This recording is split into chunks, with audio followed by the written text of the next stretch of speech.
Bonjour à tous. Alors nous commençons cette séquence 12 sur les équations et le titre c'est Équations se ramenant au degré 1. Donc dans une première séance, nous allons rappeler ce que nous avons vu sur les équations en quatrième et ensuite nous verrons de nouveaux types d'équations mais que l'on pourra modifier pour se ramener à ce qu'on sait déjà faire. Donc là dans un premier temps, les rappels de quatrième. Alors le vocabulaire, pour avoir une équation, vous avez besoin d'un symbole égal. S'il n'y a pas de égal, ce n'est pas une équation. Et vous avez besoin d'une lettre. Alors en général, c'est la lettre X, mais on trouvera aussi Y, T, n'importe quelle lettre. Cette lettre est là pour représenter un nombre que l'on ne connaît pas. On ne connaît pas sa valeur et donc on l'appelle l'inconnu. Donc une équation, c'est une égalité, il y a un égal, comportant un ou plusieurs nombres de valeurs inconnues désignées par des lettres que l'on nomme les inconnus de l'équation. Toute la partie qui est à gauche du égal s'appelle le membre de gauche, la partie à droite du égal s'appelle le membre de droite. Donc on a ici une équation d'inconnu x. Une solution de l'équation, c'est une valeur de l'inconnu pour laquelle l'égalité proposée est vraie, c'est-à-dire je remplace x par la valeur et je vais trouver le même résultat par le calcul dans le membre de gauche et dans le membre de droite. Résoudre une équation, c'est trouver toutes les solutions de cette équation. Alors pour les rappels de quatrième, les équations n'auront qu'une seule solution. Maintenant, on va revoir la méthode de résolution. Alors d'abord, une équation de degré 1. C'est une équation dans laquelle l'inconnu n'est pas mise au carré, ni à une puissance supérieure. Je n'ai pas de cube, d'exposant 5, etc. C'est les équations que vous avez vues en quatrième. Et dans ce cas-là, il n'y aura qu'une seule solution. Alors la méthode de résolution, c'est toujours de se débarrasser de ce qui nous pose problème. Ici, si je regarde cette équation d'inconnu y, ce qui est problématique, ce sont les parenthèses. Donc je vais éliminer les parenthèses en développant et ensuite je vais réduire. Donc 3 fois y, 3y, 3 fois moins 1, moins 3. Je n'oublie pas le moins 2. Membre de gauche, il ne se passe rien. Une fois que ça c'est fait, je vais pouvoir réduire. Moins 3, moins 2, ça fait moins 5.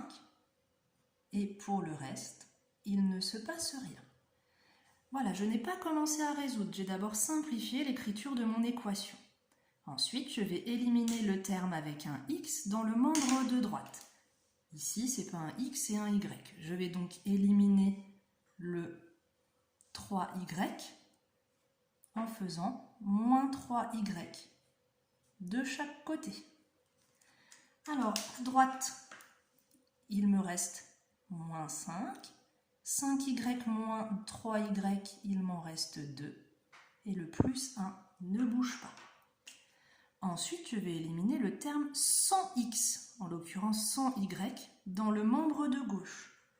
Ici, c'est le plus 1 que j'élimine en faisant moins 1, toujours de chaque côté.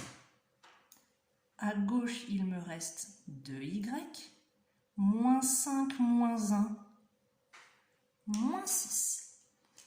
Dernière étape de la résolution, je vais diviser par le coefficient qui est placé devant le y. Donc ici, je vais diviser par 2.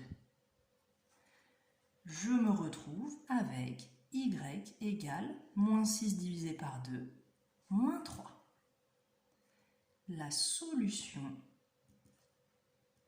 est moins 3. Et même si c'est facultatif, je peux vérifier. Vérification. Je reprends mon membre de gauche, 5y plus 1. Sauf que le y, je vais le remplacer par moins 3.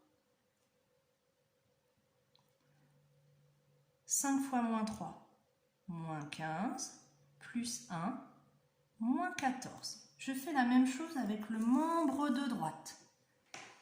Alors, 3, entre parenthèses, le y, j'ai trouvé moins 3, moins 1, moins 2, moins 3, moins 1, moins 4,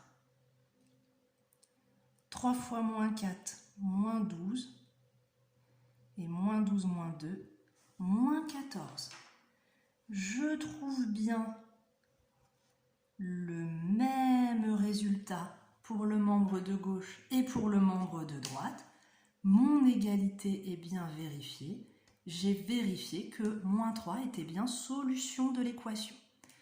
Donc il peut parfois arriver pour des équations très compliquées, et en particulier dans les sujets de brevet, que l'on vous dise, vérifiez que tel nombre est solution de l'équation. Et bien dans ce cas-là, si vous ne savez pas résoudre, vous pouvez simplement remplacer la lettre par la valeur qu'on vous propose, effectuer le calcul.